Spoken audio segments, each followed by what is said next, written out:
Dave McCormick is running for Senate in Pennsylvania. I think he's ahead. Dave, good to see you. How goes the campaign? Hey, good morning, Hugh. Yeah, I think it's very tight.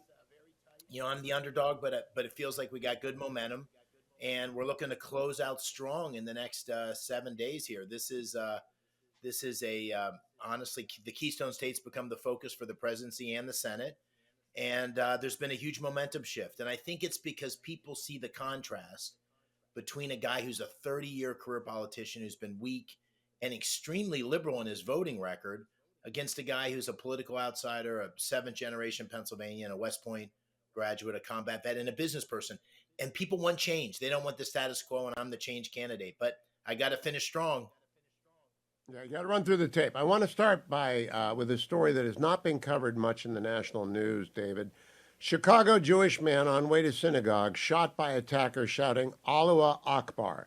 I found this in the Jerusalem Post. I have checked our mainstream media, and all I could find is a CBS News story. Jewish Chicago neighbors fear hate crime, proceeded shootout with police. Have you heard about this story from Saturday morning? I have not. I have not, but it honestly doesn't surprise me. We have. I went to a ceremony last night. I'm in Pittsburgh. I live in Squirrel Hill. I went to a Tree of Life commemorations. It's been 6 years since the Tree of Life massacre here in Pittsburgh, and sadly, the political violence on Jews in the United States, the anti-Semitism, is at a level, Hugh, where you and I would have never imagined we'd be at this point. The hate that we see on our nation's campuses, the protesting back to Israel, back to Poland, from the river to the sea. I had a young man who works for me as a volunteer in my campaign, University of Pittsburgh student, who was literally attacked when he walked past the demonstrators because he was holding a Jewish and American flag and a McCormick shirt on his back. And this is where we need moral courage and leadership. And uh, Kamala Harris has not demonstrated that. Bob Casey has not demonstrated that. This is a test, one of these tests you can't study for, and people need to stand up with strength and leadership and moral courage. And sadly, we haven't had enough of that, and that's what I'll do on day one in the Senate. Now, if I'm not mistaken, you're a combat vet because you operated in the first Iraq War. Am I correct? Indeed, yep, I did, So and we saw. I was you just had saying we allies saw. from Islam. You had like Saudi Arabians and Kuwaitis and United Arab Emirates. The problem isn't Islam, it's Islamists and it's crazy people and fanatics on campus. So, how do we do both? Deal with the fanatics and respect our Muslim citizens? Well, I was literally in the desert watching those Scud missiles fired from Iraq into Israel. And, fast forward almost 20 years later, more than 20 years later, and my wife worked for President Trump as the deputy national security advisor, working to negotiate the Abraham Accords. So you're absolutely right. Islam, the true Islam is a religion of peace, and the fanatics are what we have to push back on. But we have to do it with a lack of equivocation. We have to do it with true strength. And in our universities, we have a lot of ability to dramatically affect this. We can take away the tax exempt status of the endowments of these Ivy League universities if they don't stamp out anti Semitism. We can stop giving them federal grants. We can stop with accreditation. Every one of these weak, wishy washy college presidents that can't stand up to anti Semitism needs to be fired, like Liz McGill was fired at University of Pennsylvania. And what was happening on that campus, Hugh, was a clear violation of university policy. It was a clear violation of the Pittsburgh statutes, or the Philadelphia statutes rather, and yet leaders didn't enforce the law and enforce the regulations. So we need new leadership in place to push this anti-Semitism out of our society, and we just need strong leaders to do it, and we don't have that. But ironically, in Pennsylvania, we have two examples. We have Bob Casey, who voted for the Iran deal and who endorsed Summer Lee, and we have John Fetterman, who I would disagree with on about 98% of his policy views, but has been an unequivocal, strong moral voice for Israel. This is clear what we need to do. We just don't have leaders. Bob Casey's a failure on this. We need leaders who will stand up. Yeah, Bob Casey is truly wilting under the pressure, Dave McCormick. I believe he is refusing to campaign with Kamala Harris, doesn't want to talk about Kamala Harris, doesn't want to talk about the border, doesn't want to talk about inflation. What is he talking about if he won't talk about any of the main issues? Well, he's stopped doing a lot of these the local interviews, which is interesting. His main place is MSNBC. He doesn't like to interview beyond that. He has not campaigned, as you say, with Kamala Harris. He's running ads aligning himself with President Trump, and he's come out with a series of ads that, in the words against me, attack ads, lies against me, that in the words of the Washington Post are complete fabrications. So this is a campaign that's in panic mode.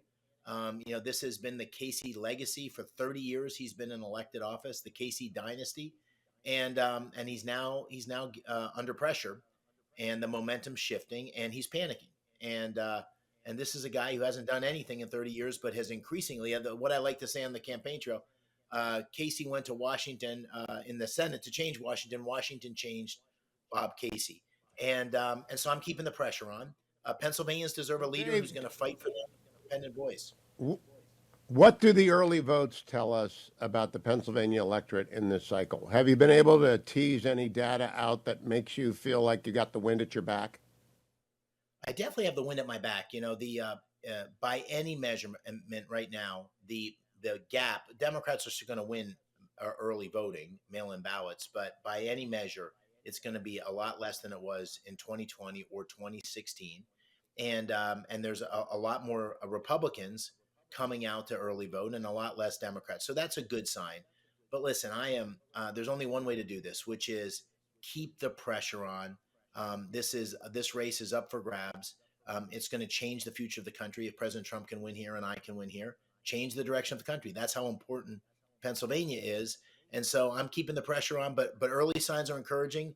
I've learned in sports, when it's close like this and you start to see like you got the momentum, that's when you really got to put the pressure on and just crush your opponent. And that's what I'm trying to do.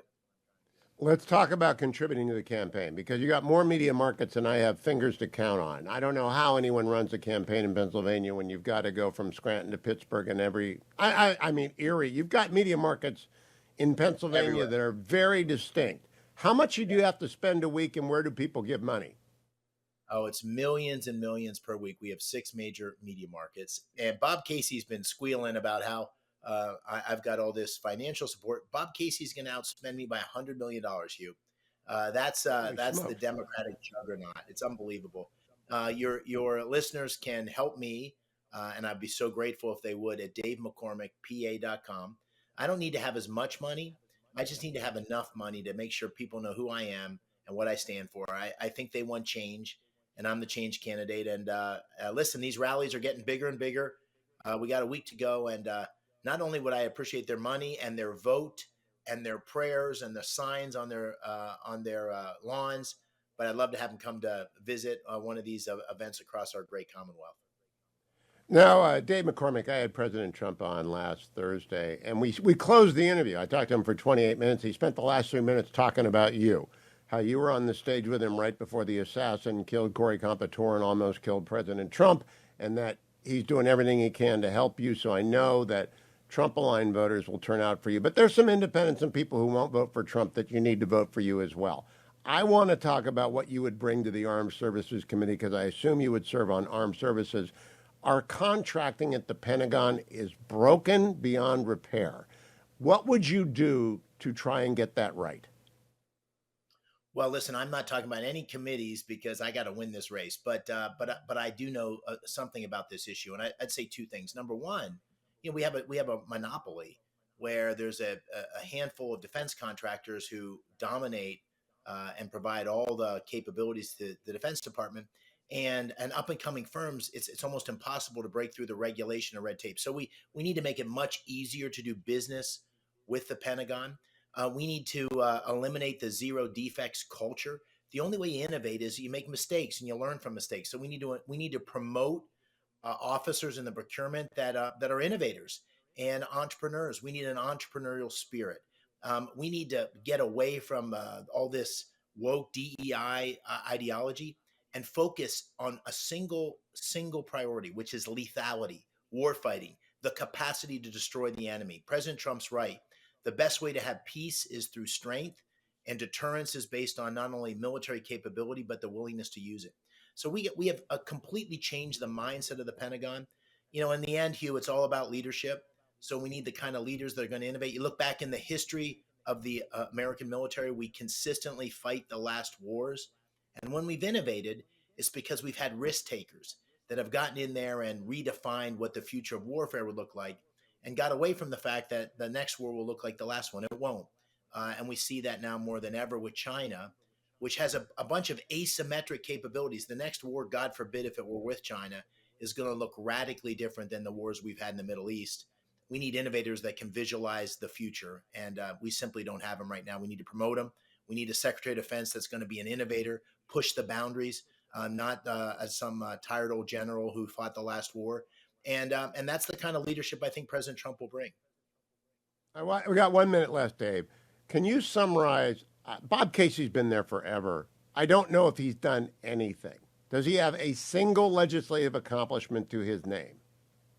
Not, he really doesn't, Hugh, believe it or not. I mean, he's 18 years in the Senate from the most consequential Commonwealth in the country, and he hasn't done anything. But here's what he has done. He's voted 98% of the time with Biden and Harris.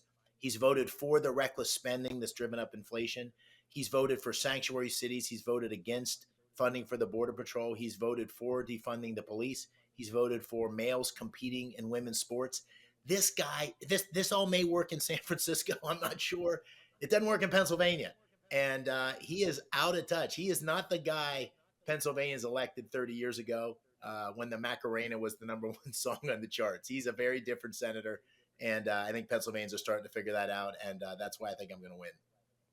Well, even though you're a Steelers fan, the Browns did help the Steelers yesterday by beating the Ravens. I want to say, people, get out there and help Dave McCormick, PA.com. That's his website, DaveMcCormickPA.com. Thank you, Dave. I hope when we next talk, I call you Senator-elect. Be well. Sure. Thank you, Hugh.